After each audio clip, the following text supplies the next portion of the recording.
really share ပါမယ်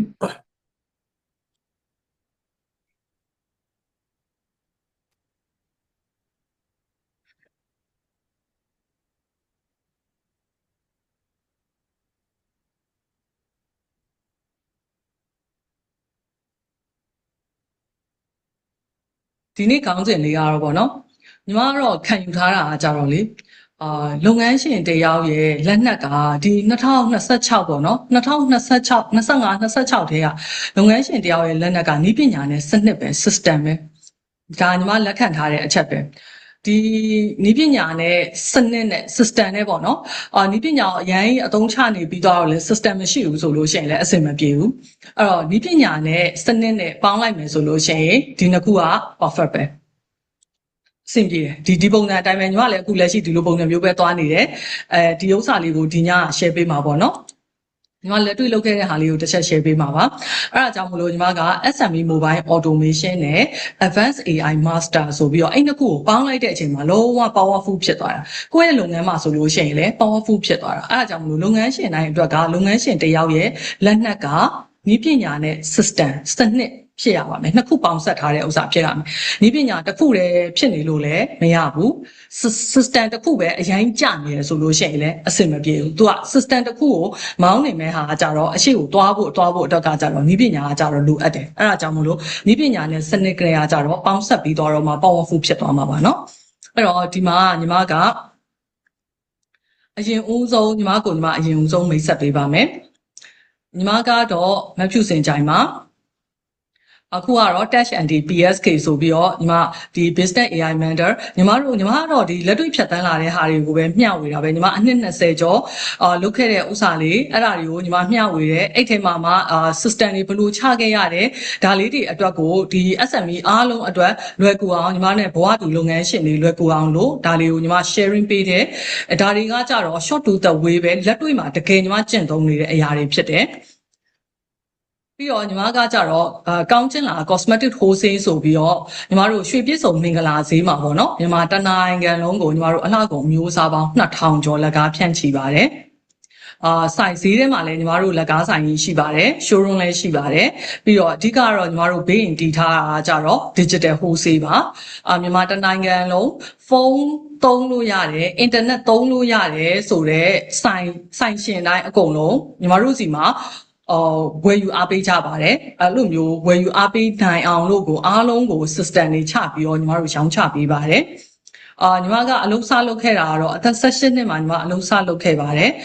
ကုန်ထုတ်ဓာတုဗေဒဆိုတဲ့ဘွယ်လေးတစ်ဘွယ်ရပြီးသွားတဲ့အချိန်မှာညီမအလုပ်ကလေးစလုပ်ခဲ့တယ်မိုးပိုးတတာလောက်ကလေးပေါ့နော်ငွေအရင်ကြီး9သိန်းလောက်နဲ့စပြီးတော့အဖေရဲ့စေးကန်းရှိမှာစေးဆိုင်လေးဗီဒီယိုလေးနှလုံးချပြီးတော့ဖွင့်ခဲ့ပါတယ်ဒါကတော့ညီမအရင်တုန်းကညီမ Zoom ကိုတက်ဖူးတဲ့သူတွေဆိုလို့ရှိရင်တော့ညီမဘဝအကြောင်းလေးကိုအမြဲတမ်းပြောပြခဲ့ပါတယ်ဘာဖြစ်လို့လဲဆိုတော့ဒါလေးကိုထပ်ခါပြောပြတယ်ဆိုတာကြတော့ဘာကြောင့်လဲဆိုတော့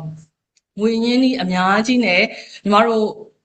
လုပ်ခဲ့တာမဟုတ်ပါဘူးငွေရင်းနည်းနည်းလေးနဲ့စပြီးတော့လုပ်ခဲ့တာပါအဓိကကြတော့စူးစမ်းတယ်ကိုလုံးလို့ရနိုင်တဲ့အရာလေးတွေမှန်သမျှအားလုံးကိုအောင်မြင်တိုးတက်နေတဲ့သူတွေစူးစမ်းပြီးတော့ပေါ့နော်တကယ်ကိုစူးစမ်းပြီးအောင်မြင်တိုးတက်နေတဲ့သူတွေအကုန်လုံးကိုအတူယူတယ်အားကြတယ်လေးစားတယ်ဒီလိုစိတ်မျိုးနဲ့ပဲငွေရင်းနည်းနည်းလေးနဲ့စပြီးတော့စူးစမ်းလာခဲ့တာပါအသက်18နှစ်မှာ9သိန်းနဲ့စပြီးစေးဆိုင်လေးတည်ခဲ့တယ်ပြီးတော့ကွန်ပျူတာသင်တန်းတွေဖွင့်လှစ်ခဲ့တယ်ပြီးအလှကုန်တွေရောင်းခဲ့တယ်စာစီစာရိုက်တွေလုပ်ခဲ့တယ်ကွန်ပျူတာဆက်တွေလည်းပြင်တယ်ကွန်ပျူတာနဲ့ပတ်သက်လာပြီဆိုလို့ရှိရင်တအားကိုယူသွတ်တယ်ရန်ကုန်ကိုပြန်ပြီးတော့ရောက်လာခဲ့တာကြတော့2000နဲ့18ခုနှစ်မှာရန်ကုန်ပြန်ရောက်ခဲ့တယ်အိမ်အောင်ကြပြီးရန်ကုန်ပြန်ရောက်ခဲ့တယ်ပြန်ရောက်ခဲ့ပြီးတော့အခုဒီ2026ပေါ့နော်ညီမတို့ကောင်းချင်းလာကိုစတင်တည်ထောင်ခဲ့တာဆိုလို့ရှိရင်2019ခုနှစ်တရက်တစ်လမှာညီမတို့စတင်တည်ထောင်ခဲ့တာတည်ထောင်ခဲ့ပြီးတော့အရန်ကိုစူးစမ်းခဲ့ရတယ်မီယိုဖလာလုပ်ငန်းတွေကနေပြီးတော့ဖောက်ထွက်ပြီးတော့တအားစူးစမ်းခဲ့ရတယ်စူးစမ်းခဲ့ပြီးတော့ဒီ system တစ်ခုကိုမှညီမနည်းပညာနဲ့ပေါင်းဆက်ပြီးတော့ digital system တစ်ခုချနိုင်အောင်အခုဆိုလို့ရှိရင်တော်တော်လေးကိုအကောင့်ထဲပေါ်လာပါပြီဒါလေးတွေကိုညီမဒီည sharing ပေးမှာဖြစ်ပါတယ်ဒါလေးကတော့ညီမရဲ့ story လေးပါเนาะဖြတ်တန်းလာခဲ့ရတဲ့ story လေးတွေပါဒါလေးကတော့ညီမရဲ့ education background မှာညီမပထမတပွဲကို industrial chemistry ပေါ့เนาะကုန်ထုတ်ဓာတုဗေဒကိုညီမ ရန်ကုန်ရှေ့ပိုင်းတက္ကသိုလ်မှာရခဲ့ပါတယ်ဒါအသက်16နှစ်တုန်းကရခဲ့တဲ့ဘွဲ့လေးပေါ့နော်ဒါပေမဲ့ညီမရဲ့အသွေးတဲ့အသားထဲမှာယူသွတ်တာကကြတော့ညီမကကွန်ပျူတာတအားယူသွတ်တဲ့သူဖြစ်တဲ့အတွက်ရန်ကုန်တက္ကသိုလ်ကြီးထဲမှာညီမတို့ဒီ web based teaching နဲ့ညီမနေပြန်သွားရတာဖြစ်တဲ့အတွက်နေရနေပြီးတော့ web based teaching နဲ့diploma in computer science ယူခဲ့တယ်ပြီးတော့ MSc ဆက်တက်ခဲ့ပါတယ်ပြီးတော့ဗိုလ်တထောင် college မှာ business management ကိုနောက်ပိုင်းကျတော့ဒီ business နဲ့ပတ်သက်တာတွေကို marketing ဆိုတဲ့သဘောကကြတော့အသွေးတဲ့သားတွေကကိုစီးဝင်နေတာတအားဟောသနာပါတာ marketing အဲ့လိုမျိုးဖြစ်တဲ့အတွက်ဒီ business management ကိုဗိုလ်တထောင် college မှာဆက်တက်ခဲ့ပါတယ်ပြီးတော့အခုညီမမှာဆိုလို့ရှိရင်လက်ရှိပေါ့နော်ညီမနဲ့ဘဝတူကလေးမေမေတွေရှိမှာပါနော်ညီမအပြိုကြီးမဟုတ်ပါဘူးကလေး3ယောက်အမေပါနော်သား3ယောက်အမေပါအငယ်လေးဆိုလို့ရှိရင်အခုမှ17လတော့မပြည့်သေးပါဘူးလာသားလေးပဲရှိပါသေးတယ်ပေါ့နော်ဒါကြောင့်မို့လို့တခါတလေကြာရင်အပြိုကြီးဖြစ်မှအလုပ်တွေအများကြီးလုပ်ကြမှာမဟုတ်ပါဘူးเนาะသားလေးတယောက်မွေးလာတိုင်းမှာညီမတို့မှာသူ့အတွက်စူးစမ်းရမယ်ဆိုတော့အရင်တော့လိုငြိမ်ငြိမ်လေးနေလို့မရတော့ဘူးသူ့အတွက်စူးစမ်းရမယ်ဆိုတော့ခွန်အားတစ်ခုနဲ့အမေတွေပို့စူးစမ်းဖြစ်ပါတယ်ညီမကသား3ယောက်ဖြစ်တဲ့အတွက်တယောက်မွေးလိုက်ပို့စူးစမ်းလိုက်တယောက်မွေးလိုက်ပို့စူးစမ်းလိုက်နဲ့ကိုကပျော့ညံ့လို့မရတော့ဘူးဆိုတော့အဲ့လိုမျိုးဆိုတော့ဟိုအရင်ညီမနယ်တုန်းကကြောင်းတက်ခဲ့တုန်းကညီမရဲ့ပုံစံဆိုလို့ရှိရင်အခုတငယ်ချင်းတွေပြန်တွေ့တဲ့အချိန်မှာဆိုရင်အရန်အံ့ဩပါတယ်တခြားလူတယောက်လိုလုံးဝကိုပြောင်းထွက်သွားပါတယ်ဒါကတော့ဒီသား3ယောက်ရဲ့အစွမ်းကြောင့်ဖြစ်ပါလိမ့်မယ်ပြီးတော့သူတို့အတွက်ကိုတန်မာမဖြစ်မယ်ကိုမိဘတွေကိုကျေးဇူးဆက်ဖို့အတွက်ကိုတန်မာမဖြစ်မယ်ဆိုတော့စိတ်နဲ့တဖြည်းဖြည်းနဲ့ကိုကတန်မာလာပြီးတော့ပြောင်းလဲလာတာပေါ့နော်ဒါကတော့ကောင်းတဲ့အချက်ဖြစ်ပါတယ်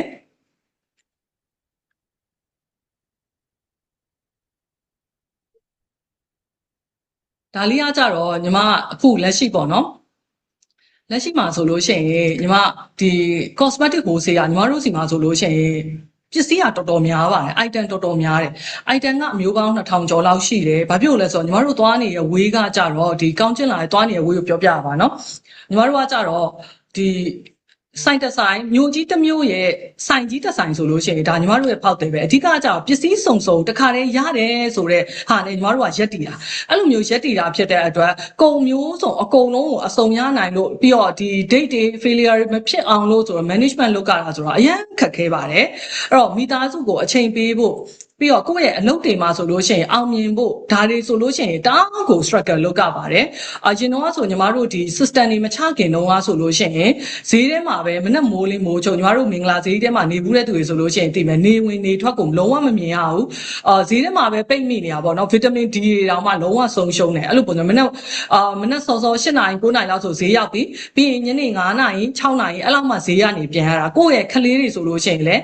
လာသားလေးတွေဆိုလို့ရှိရင်လည်းထားခဲ့ရတာပဲအဲ့လိုမျိုးတွေအလုပ်လုပ်ခဲ့ရတာပေါ့နော်ဒါပေမဲ့အခုဒီနောက်ပိုင်းညီမတို့ system တစ်ခုကိုချလိုက်တယ်အခုဒီ2025ကနေစပြီးတော့ AI နဲ့တွဲပြီးတော့ညီမလုပ်လာတယ် AI ကိုခိုင်းလာတာပေါ့နော်ညီမက AI ကိုခိုင်းတာ AI ခိုင်းခံတဲ့သူမဟုတ်ဘူး AI ကိုခိုင်းစေလာတဲ့အချိန်မှာညီမမှာtime management တွေတော်တော်လေးကိုကောင်းလာတယ်အဲ့ဒါလေလုပ်ငန်းစနစ်ကျလာတဲ့အချိန်မှာဒါတွေထွက်လာတာပေါ့နော်တချို့ကြတော့ရှိတယ်ညီမအခုဒီ zone တွေကို free zone တွေကိုအမြဲတမ်းလုပ်ဖြစ်ရခြင်းအကြောင်းအရာ9ချိန်မြောက်တောင်လုပ်လာခဲ့ဆိုတော့ပထမဦးဆုံးစလုပ်ခြင်းရဲ့ရည်ရွယ်ချက်တုန်းက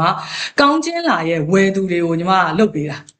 ကောင်းခြင်းလာမှာဝယ်သူတွေကိုဘာဖြစ်လို့ဆိုတော့ညီမ educate တအားဖြစ်စေချင်တာညီမရဲ့ချစ်ပေါက်တယ်လို့ညီမကတအားချစ်တာဖြစ်တဲ့အတွက်လုပ်ပေးတာဒီလိုမျိုးလုပ်ပေးတာဒါပေမဲ့ညီမရဲ့ချစ်ပေါက်တယ်တွေကသူတို့ကအမြဲတမ်းပြောတယ်ဆိုင်တဆိုင်မှာသူတို့ပဲလုပ်နေရတာ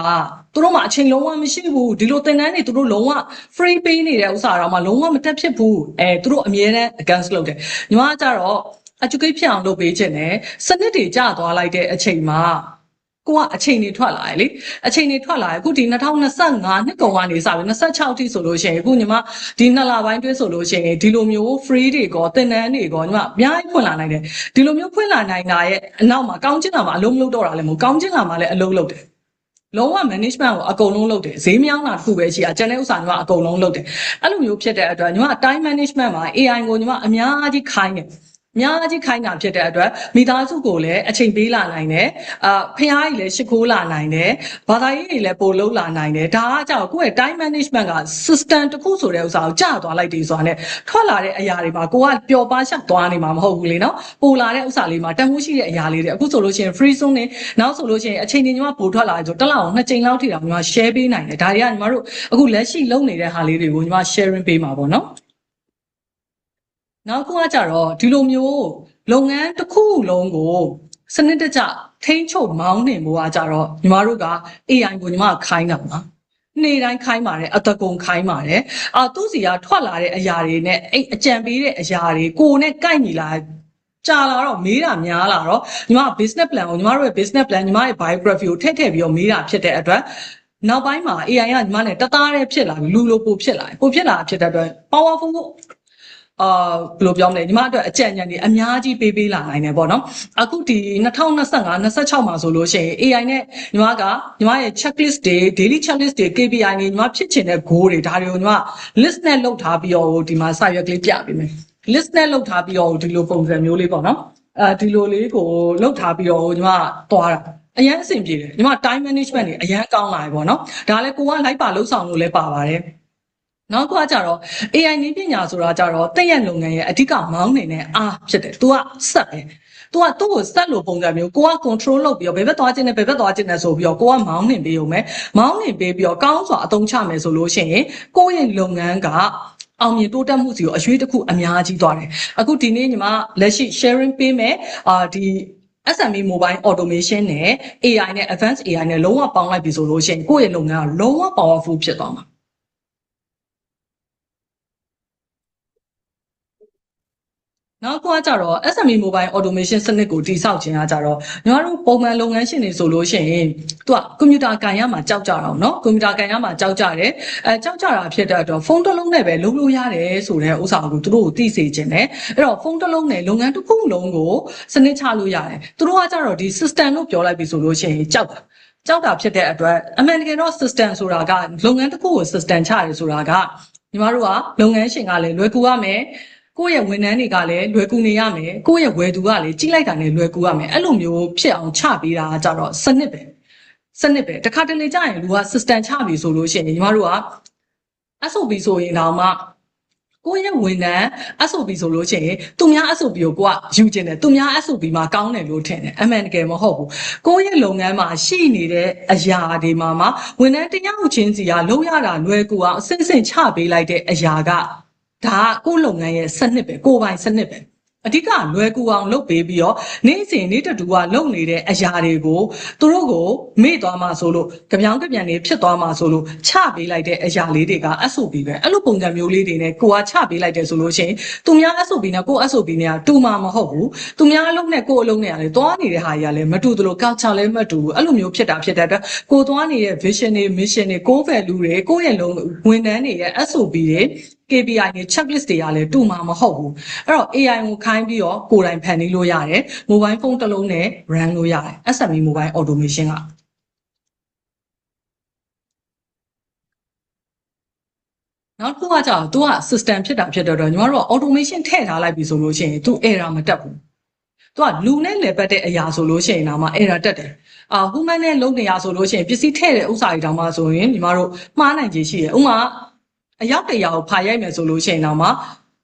10ခုလောက်ကတော့မှားတတ်တယ်ဒါပေမဲ့ automation လောက်ထားလိုက်တယ်ဆိုလို့ရှိရင်တုံမမှားကိုမဖြစ်မချင်း तू ကဒီတိုင်းလေးပဲနောက်တစ်ခုညီမအကြိုက်ဆုံးအချက်ရှိတယ်အဲ့ဒါဘာလေးလဲဆိုတော့ကုန်ကြစိတ်တက်တာကုန်ကြစိတ်တက်တာတဲ့အချိန်တွေပိုထွက်လာတယ်ငွေတွေပိုထွက်လာတယ်အခုညီမတို့ AI ကိုသုံးတယ်ပြီးတော့ SME automation ညီမပြီးရင် smart clean လေးကိုပြပေးမယ်ဒါလေးတွေကိုသုံးတယ်ဒါတွေအကုန်လုံးက free လုပ်ပေးလို့ရတဲ့နေရာကနေပဲယူထားတာဖြစ်တဲ့အတွက်လုပ်ငန်းရှင်တွေမှာတစ်ခုရှိတယ်အဲ့ဒါဘာလဲဆိုတော့သူတို့ကငွေကုန်လိုက်တော့မှအမိုးရှိတယ်လို့သူတို့စိတ်ထဲမှာထင်တာအမှန်တကယ်မဟုတ်ဘူး AI ကိုသုံးမယ် AI ကိုခိုင်းပြီးသွားပြီဆိုလို့ရှိရင်ကိုယ့်ရဲ့ကုန်ကြမ်းစိတ်တွေကိုတတ်တာပြီးကိုယ့်ရဲ့အချိန်တွေပိုထွက်လာအောင်ငွေတွေပိုထွက်လာအောင်လုပ်လို့ရတယ်အခုညီမဆိုလို့ရှိရင်ဘာတွေအားကြလဲအရင်တော့ဆိုလို့ရှိရင်ညီမအားကြတဲ့အရာတွေရှိရယ်ဝန်ထမ်းထောင်ချီတောင်းချီရှိတဲ့လုပ်ငန်းတွေဆိုလို့ရှိရင်ညီမတအားအားကြတယ်ဒါပေမဲ့အခုဒီနောက်ပိုင်းမှာကြတော့ ညီမတို့ဒီ YouTube တို့ Google တို့ Facebook တို့ဆိုလို့ရှိရင်လွတ်သွားတဲ့အလုပ်ကလေးတွေက worldwide ပဲတကဘာလုံးကိုသူတို့သွားတယ်ဒါပေမဲ့သူတို့မှာဝန်ထမ်းအင်အားအများကြီးနဲ့သွားနေတာမဟုတ်ဘူးအဓိက system ပဲ system နဲ့ပဲသွားတယ်အရင်အားကြဖို့ကောင်းတယ်အဲ့တော့လူအများကြီးနဲ့အလုံးလုံးမယ်အလုံးလုံးတော့မှအလုံးဖြစ်တာမဟုတ်ဘူးအမှန်တကယ်ဆိုလို့ရှိရင်ကုန်ကြစီတတ်တာနဲ့ကိုကလူတွေကိုစနစ်ချနိုင်မယ်ပြီးတော့ကိုစီမှာဆိုလို့ရှိရင်ဒီစက်ပစ္စည်းတွေပဲဖြစ်ဖြစ်ဘာဖြစ်ပေါင်းထည့်ထားပြီးတော့လုပ်ငန်းကိုစနစ်ချထားမယ်ဆိုလို့ရှိရင်ကုန်ကြစိတ်ကလည်းတတ်တာတယ်အချိန်လည်းပို့ထွက်လာတယ်ငွေတွေလည်းပို့ထွက်လာတယ်ဒါညီမအခုလက်ရှိလက်ခံထားတဲ့အချက်ပဲအရင်တော့လူတွေအများကြီးဟုတ်တယ်ဝန်ထမ်းအများကြီးရှိရကောင်းတယ် production ဆိုလို့ရှိရင်တော့ဝန်ထမ်းအများကြီးရှိရမယ်ဒါညီမတို့ distribution လမ်းကြောင်းမှာဆိုလို့ရှိရင်ညီမတို့အတက်နိုင်ဆုံး powerful ဖြစ်အောင်ညီမတို့ SOP ရဲ့ checklist တွေနဲ့ထိန်းထားပြီးတော့ညီမလုပ်ကြည့်တယ်အဆင်ပြေတယ်ညီမတို့ distribution လမ်းကြောင်းအကြီးကြီးပဲဒါပေမဲ့ညီမတို့ဝန်ထမ်းအင်အား10ယောက်ကျော်နဲ့ပဲညီမတို့ run နေတယ်ပြီးတော့ဒါလေးကတော့အခုလက်ရှိပေါ့နော်ညီမတို့ဒါဒီဘက်ကကျူအာလေးကကြတော့ညီမတို့လက်ရှိကောင်းကျင်လာအလားကုန်လက်ကားရဲ့ကျူအာ scan လေးပါဒါကတော့ touch and PSK ရဲ့ QR scan လေးပါကိုယ့်ရဲ့လက်ထဲမှာဖုန်းလေးတစ်လုံးရှိရဆိုလို့ရှိရင်ဖုန်းပို့တစ်လုံးရှိရဆိုရင်ဒါလေးကိုကိုယ့်ဖုန်းက scan လေးကိုဖွင့်ပြီးတော့ QR scan လေးကိုဖွင့်ပြီးတော့ကောင်းကျင်လာဆိုတဲ့ဘက်ကလေးကိုအရင်ဦးဆုံးလေး scan ဖတ်ကြည့်စေချင်ပါတယ်ဒါက ရိုး scan မဟုတ်ပါဘူးဒါက powerful scan ပါကိုယ့်လုပ်ငန်းတစ်ခုရဲ့လုံးဝ smart clean ပါ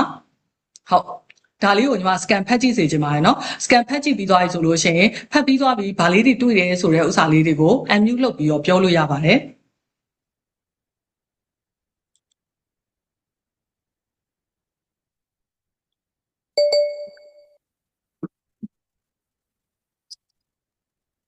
ကိုယ့်ရဲ့ဖုန်းထဲက scan ဟို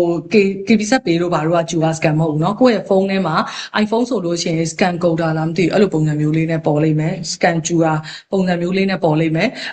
ရိုးဖုန်းတွေမှာဆိုလို့ရှိရင် QR scan ဆိုပြီးတော့ရှိတယ်အဲ့ဒါလေးနဲ့ဒါလေးကို scan ဖတ်ကြည့်လိုက်ပါနှစ်ခုတည်းကတစ်ခုကိုဖတ်ကြည့်လိုက်လို့ရတယ်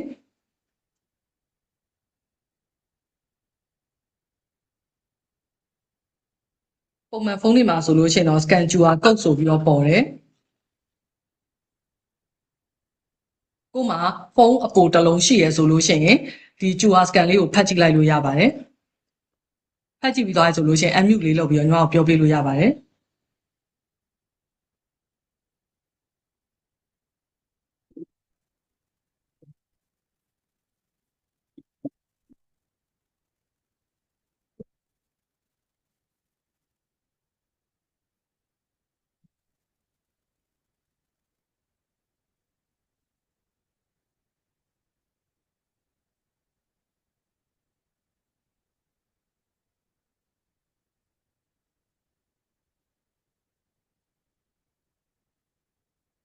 ဒါလေးရာကြတော့ညီမတို့ဒီ digital ကိုက digital လမ်းကြောင်းပေါ်ကိုသွားမယ် digital လမ်းကြောင်းပေါ်ကိုသွားမယ်ကိုယ့်ရဲ့ဆိုင်ကဒီ digital way ပေါ့နော်ဘောင်းစုံနဲ့သွားနေတယ်ဆိုလို့ရှိရင်ဒီလိုကျူဟာတစ်ခုတည်းမှာပဲအကုန်လုံးက spark link ကအကုန်လုံးတွဲနေရမှာ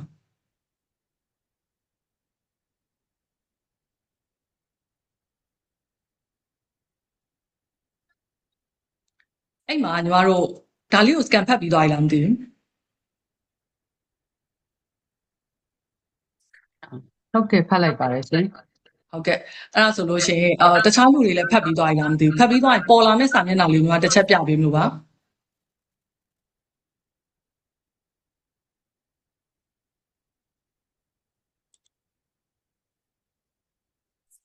ဖတ်ပြီးသွားပါပြီဟုတ်ကဲ့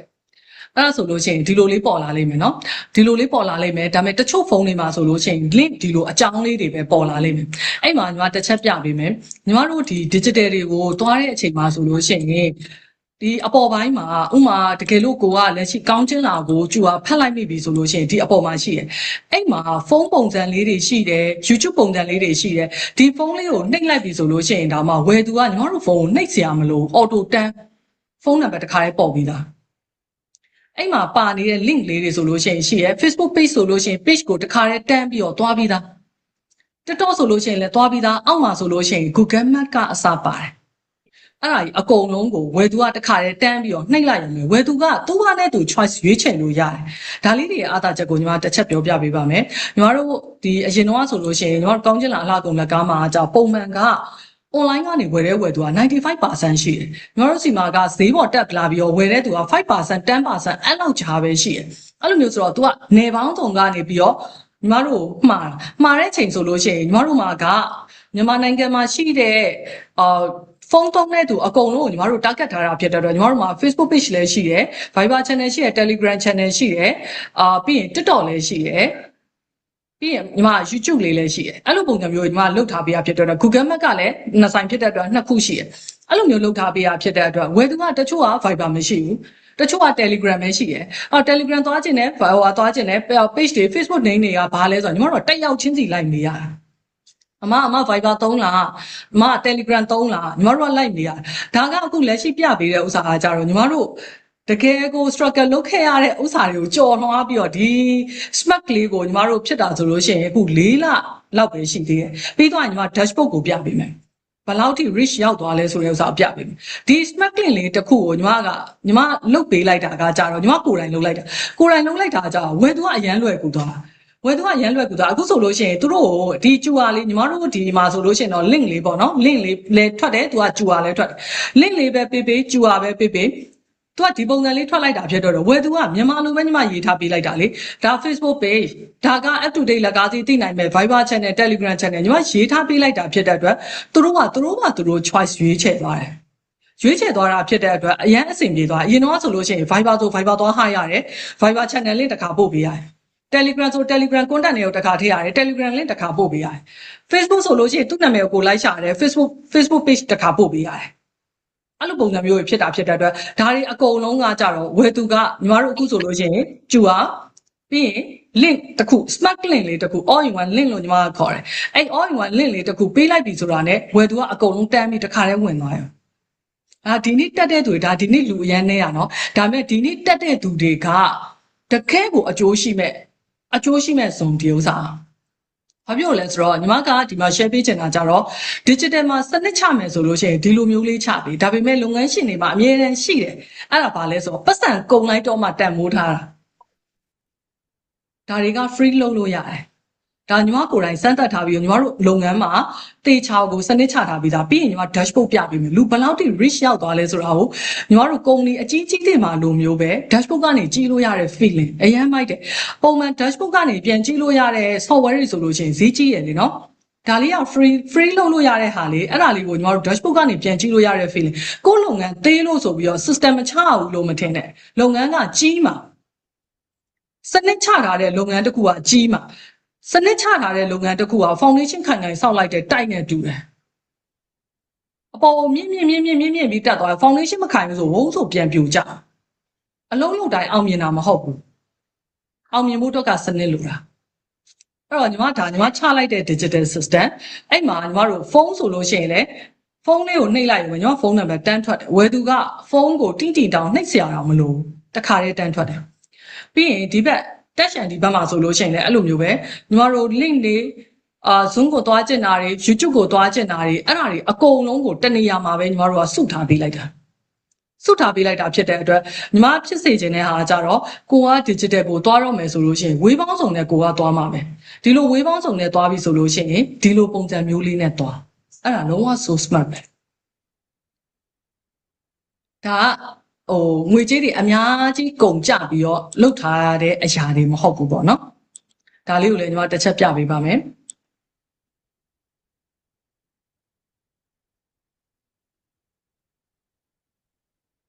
အဲ့တော့ scan ဖတ်ကြည့်လိုက်တဲ့အချိန်မှာ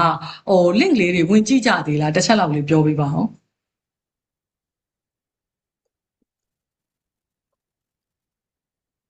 ဟုတ်ဝင်ကြည့်ပါတယ်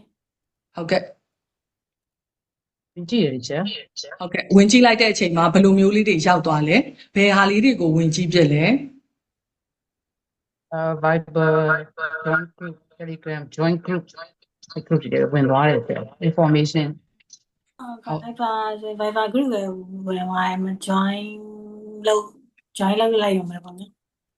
သူကလေအရင်တော့ဆိုလို့ရှိရင်ညီမတို့က Viber channel တစ်ခုကိုဝယ်သူကိုပို့လိုက်တယ်ဒါပို့လိုက်တယ်ဆိုလို့ရှိရင်အမကြီး join channel လေးနှိပ်ပေးပါဆိုညီမတို့ကတစ်ခါလိုက်ပြောရတာအခုဒီ link tree ကကြတော့အတာချက်ကကြတော့ तू ကအဲ့ဒီဥစ္စာကိုနှိပ်လိုက်ပြီဆိုတော့ join သူကနဲ့ तू join ပြီးတော့တစ်ခါလေးဝင်သွားတယ်ညီမတို့ဒီလက်ရှိကောင်းကျိုးလာမှာဆိုလို့ရှိရင်ညီမက marketing ကိုပဲအားတာတဲ့သူညီမက sale မသွားဘူးရောင်းမသွားဘူးဘာဖြစ်လို့လဲဆိုတော့ညီမကmarketing ကိုပဲအတကုံဖောက်တယ်အဲ့ marketing အရင်ကောင်းနေပြီဆိုလို့ရှိရင်အနောက်က sale ကကြတော့ပုံမှန်လေးခတ်ပြီးတော့သွားလိုက်ရုံမျိုးပဲအဲ့လိုပုံမျိုးညီမတို့စီမှာ push လုပ်ပြီးတော့ရောင်းတာအဲ့လိုပုံမျိုးကြီးလုံးဝမရှိဘူးဒါပေမဲ့ဒီ link လေးက Viber channel ကိုသွားချင်တယ်ဆိုလို့ရှိရင် तू နဲ့ तू auto နှိပ်လိုက်ရုံနဲ့ကို तू က join နှိပ်လိုက်ရင် तू auto ဝင်သွား join မနှိပ်ရင်ဘာမှမပေါ်ဘူးလေဟိုဘက်မှာအဲ့တော့ညီမတို့ဝယ်သူတွေဆိုလို့ရှိရင်အရန်လွယ်တယ်ဝယ်သူကလွယ်သွားတဲ့လိုမျိုးပဲဝန်ထမ်းကလည်းပို့ရတဲ့အချိန်မှာအရန်လွယ်သွားတယ်ဝန်ထမ်းကပို့ရတဲ့အချိန်မှာညီမက link လောက်ထားပေးရပါတော့ AI နဲ့ညီမက content လေးရေးလိုက်ပါတယ် all in one link ဆိုပြီးတော့ AI လေးနဲ့ content လေးရေးလိုက်ပြီး link လေးတွဲလိုက်ပါတယ်တွဲပြီးတော့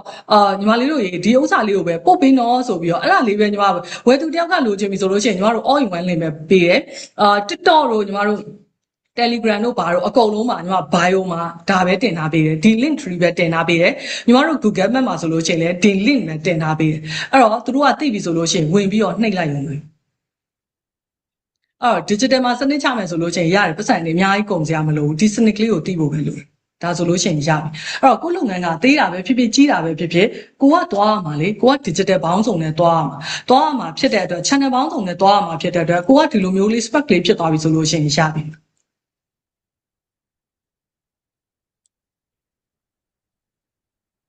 အဲ့မှာကိုထည့်ချင်တဲ့အရာလေးတွေကိုလုပ်ငန်းက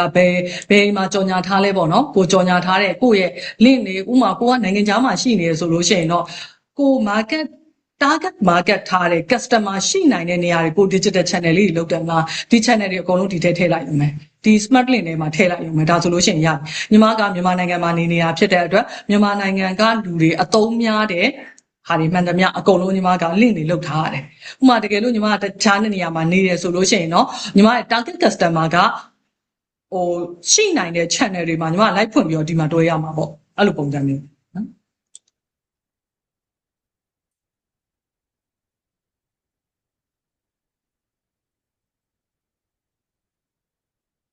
ပြီးတော့နောက်တစ်ခုကကြတော့ညီမခုလက်ရှိလက်ခံထားတဲ့အချက်ကလေးတစ်ချက်ရှိပါတယ်အဲ့ဒါဘာလဲဆိုတော့အတားကြီးအတားနောနာထောပဲညီမမိမိကိုယ်သာကိုယ်ဝယ်ရပဲဘာဖြစ်လို့လဲဆိုတော့ညီမကိုယ်တိုင်လည်းဒါတွေအကုန်လုံးကကြတော့ညီမကိုယ်တိုင်ကိုစမ်းကြည့်ပြီးတော့လုပ်ကြည့်ထားပြီးတော့အဆင်ပြေနေတဲ့နီးစနစ်တွေကိုညီမက share ပေးတာပဲအဲ့တော့နီးပညာခေတ်မှာသူများလုပ်ပေးနေတာကိုညီမလုံးဝထိုင်မဆောင်ဗီဒီယိုအတစ်ညီမလုံရင်းနဲ့အခုဆိုလို့ရှိရင်ပြီးခဲ့တဲ့29ရက်နေ့တော့ညီမတို့ sharing လုပ်တဲ့အချိန်ကားနဲ့အခုလက်ရှိဒီနေ့ဆိုလို့ရှိရင်9ရက်နေ့เนาะ9ရက်နေ့10ရက်ကျော်အတွင်းမှာညီမသိတဲ့ဟာအများကြီးတာသွားပြန်တော့အဲ့လိုမျိုးပဲနီးပညာဟာတွေကလည်းအများကြီးတိုးတက်နေသလိုညီမလုပ်ငန်းအတွက်ကိုလည်းသိတဲ့ဥစ္စာတွေပြီးတော့ပို့ပြီးတော့ဟောဖြစ်တဲ့ဥစ္စာ post smart ဖြစ်သွားပြန်အောင်အဲ့တော့သူများလုပ်ပေးတာကိုကထိုင်ဆောင်နေမယ်ဆိုလို့ရှိရင်အရှိမရောက်တော့စောင့်ရတာပေါ့နော်တီးခန့်စိတ်ကလေးနဲ့စောင့်ရတာပေါ့ဒါပေမဲ့ကိုကလုတ်တယ်ဆိုလို့ရှိရင် AI ကိုခိုင်းမယ် AI ခိုင်းမယ်မသိတာရှိရင်အကုန်လုံးမေးမယ်ဒီလိုမျိုးမေးမယ်ဆိုလို့ရှိရင်ကိုကသူများကိုထိုင်ဆောင်စရာမလိုတော့ဘူးစိတ်သွားတိုင်းကိုပါတယ်အဲ့တော့တက်ရှန်ဒီ PSK ညီမရဲ့လက်သုံးစကားလက်ကင်ဆွဲထားတဲ့ philosophy ကတော့မိမိကိုယ်သာကိုယ်ဝယ်တာပဲအဲ့တော့ညီမတို့အခုဒီမှာလက်ရှိတက်နေတဲ့သူလေးတွေကင်မရာဖွင့်မှာနောက်ထပ်တန်ဖိုးရှိတဲ့အရာလေးတွေကိုအများကြီးမျှဝေသွားမှာဖြစ်တဲ့အတွက်အရင်ဆုံး group photo ရိုက်ပါမယ်။